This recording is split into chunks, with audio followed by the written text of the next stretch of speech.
দাবি আমাদের এখন একটাই, এই ব্রিজ করতে হবে।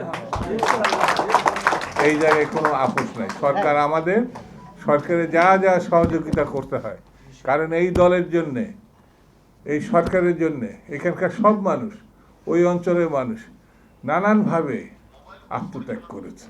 তাহলে পরে আমাদের ইচ্ছা, আমাদের স্বপ্ন, আমাদের লক্ষ্য এটি অবশ্যই পূরণ হতে হবে। আমরা সরকারের সঙ্গে আছি। সরকারকে যেভাবে আমরা সামনের দিকে নিতে চাই, সেই সামনের দিকে নিয়ে যাওয়া অন্যতম একটি দাবি হচ্ছে এই ব্রিজ।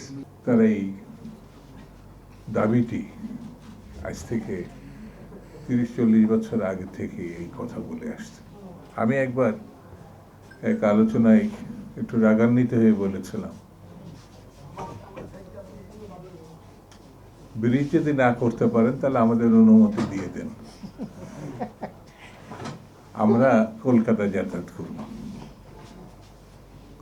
কারণ 47-এ যখন পাকিস্তান হয়েছে, তার আগে আমাদের পিতা বা আমাদের পূর্বসূরীরা 3 থেকে 3.5 ঘন্টায় চুয়াডাঙ্গা থেকে ক্যালকাটা ইউনিভার্সিটি বাড়ির ভাত খেয়ে এই ক্লাস করতেন।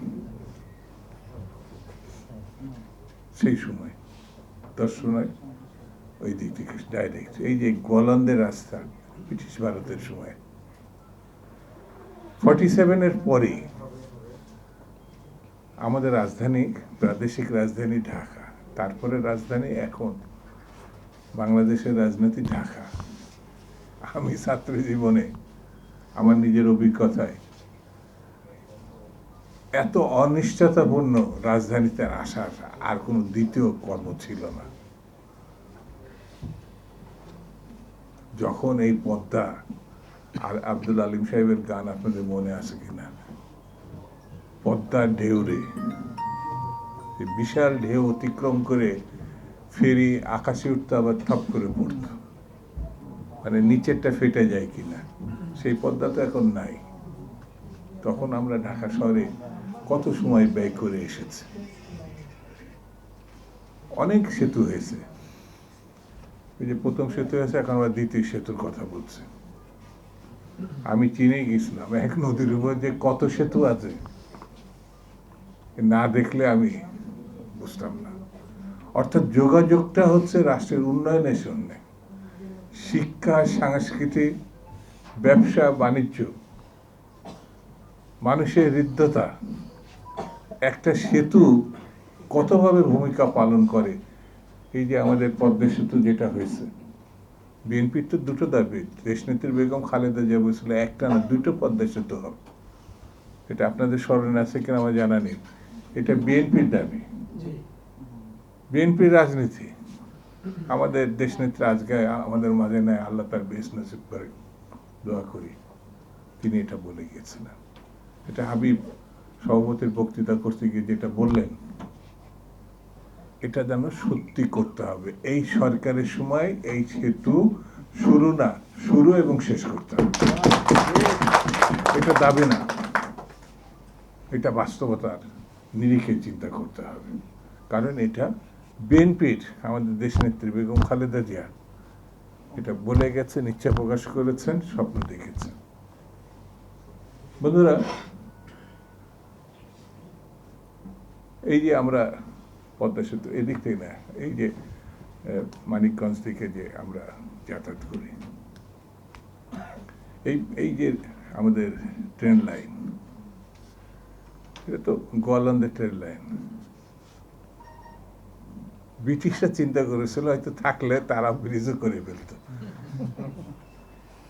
ব্রিজটা হলো, এখানে হওয়ার কথা, সেই ব্রিজটা নানান কারণে নিয়ে যাওয়া হলো। আমি এটা বিরোধিতা করছি না, কিন্তু যেই জায়গায় হওয়ার জন্য একটা আন্দোলন ছিল, মানুষের আশা আকাঙ্ক্ষা ছিল, মানুষের নানানভাবে এটা প্রয়োজনীয় ছিল, কিন্তু সেই জায়গাটায় এটি হলো না। আমি আজকে যারা উদ্যোক্তা, আমি তাদের ধন্যবাদ দিই এবং একাত্মতা প্রকাশ করি। এই সেতু পক্ষে আমি ওই অঞ্চলের মানুষ বলে না, হাবিব ওই অঞ্চলের মানুষ না, আমরা তো মানুষের জন্য কাজ করি। সামগ্রিকভাবে যদি বাংলাদেশকে এগিয়ে নিতে হয়, তাহলে মানসিকতা ভাবতে হবে। ব্রিটিশ ভারতের সময় পদ্মার উপরের মানুষ শিক্ষা দীক্ষায় কালচারে ব্যবসায় অনেক এগিয়ে ছিল।